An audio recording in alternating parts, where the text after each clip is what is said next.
আসসালামু আলাইকুম। আজকে আপনাদেরকে দেখাবো নতুন এবং ভিন্ন এক রকমের প্রযুক্তি। আজকের মা হঠাৎ করে বলল, "তুই তো বসেই আছিস, এই মালইগুলো দিয়ে কিছু উড়ি বানিয়ে দে আমারে।" যাই হোক, আবার অনেকে বলবেন, "ভাই মালই কি?" মালই হচ্ছে গিয়া নারিকেলের যে আইসা, ওইটার নাম আমাদের বরিশাল্লা ভাষায় মালই বলে। যাই হোক, এখন হচ্ছে গিয়ে আমি বিসমিল্লাহ বলে কাজ শুরু করে দিলাম মালই দিয়ে উড়ি বানানোর জন্য।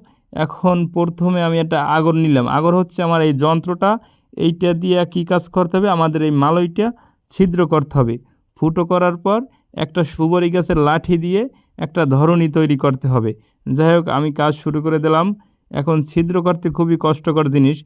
যেহেতু আপনার এই মালইগুলো অনেক দিন যাবৎ বাসায় রাখা ছিল, এইজন্য এগুলো শুকিয়ে গেছে। যাই হোক, দেখা যাক শেষ পর্যন্ত কী হয়, এই মালই দিয়ে আমি উড়ি বানাতে পারি কিনা। আপনারা আমার সাথে থাকুন। যারা এখন আমার এই উড়ি বা মালই এইগুলো চিনতে পারেন নাই, তারা ভিডিওটা শেষ পর্যন্ত দেখুন।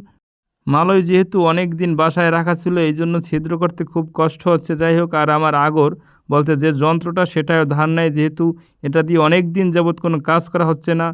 যাই হোক, আমি তারপর আগরের মাথায় একটু তেল দিয়ে নিলাম, দেখি কতদূর কী করা যায়। ভাইরে ভাই, শুকাইয়া মালই তো শক্ত হয়ে গেছে, ছিদ্র করা খুবই কষ্টকর।